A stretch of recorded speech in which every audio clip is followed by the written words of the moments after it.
कोई हमें एफआईआर की कॉपी नहीं दिखाई, कुछ भी नहीं दिखाया पुलिस ने। अच्छा।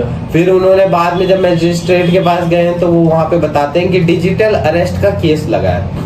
अच्छा।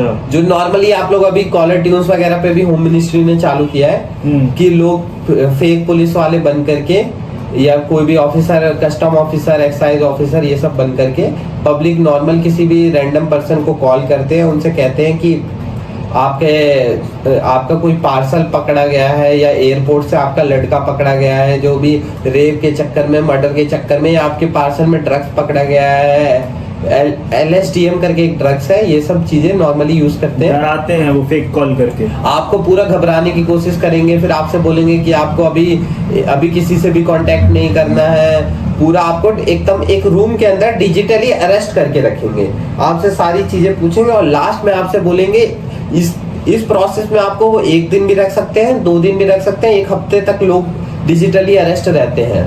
वाकई में डिजिटल अरेस्ट जैसा कोई चीज है? डिजिटल अरेस्ट जैसा सरकारी कानून के तौर पे कोई चीज नहीं है, ये साइबर फ्रॉड का नाम दिया गया है, डिजिटल अरेस्ट। वो लोग अपना ये डिजिटल अरेस्ट कर रहे हैं, साइबर फ्रॉड।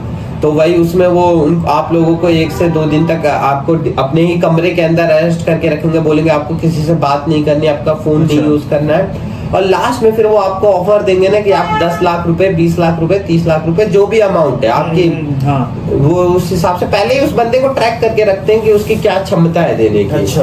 अब जहां तक ज्यादातर केसेस में अगर आप लोग देखेंगे तो जो भी डिजिटल अरेस्ट का शिकार होते हैं वो काफी ऊंची पोस्ट के सरकारी ऑफिसर्स होते हैं। जैसे कि इस केस में, विशाल के केस में रिटायर्ड आर्मी ऑफिसर था। अच्छा। तो वैसे ही एक मुंबई में केस हुआ था जो कि अब तक का सबसे बड़ा डिजिटल अरेस्ट का केस है, उसमें 12 करोड़ रुपए एक रिटायर्ड नेवी कैप्टन से डिजिटली अरेस्ट करके लिए गए थे जी। तो ये पहले से ही ट्रैक करके रखते हैं एक बंदे को कि किसको वो करना है, इन लोगों पहले से उनकी निगरानी होती है। मतलब आपसे ऐसा नहीं है कि किसी रिक्शे वाले को फोन करके बोलेंगे कि 12 लाख रुपए दे दो। हाँ वही, वो आपको पहले से ही आपका नाम, आपका डिटेल्स ऑलरेडी होता है, नाम वगैरह, आपके बच्चे का नाम, ये सब पहले से उनको पता होगा कि आपका एड्रेस हो गया, आपका आधार कार्ड का नंबर तक उनको पता होता है। बताओ कि आपके आधार कार्ड का नंबर क्या है। तो फिर वही वो ऐसी चीजें, तो उस डिजिटल अरेस्ट का विशाल पे चार्जेस लगाया कि इसने डिजिटली अरेस्ट किया है और आर्मी ऑफिसर से 28 लाख रुपए ठगे हैं। तो फिर हमने देखा कि जब उसकी FIR की मजिस्ट्रेट के पास पेश हो गया वो, फिर उसको वो मेरठ जो डिस्ट्रिक्ट जेल है वहां पे ट्रांसफर कर दिया विशाल को। तो FIR की कॉपी हमारे पास आई उसके बाद।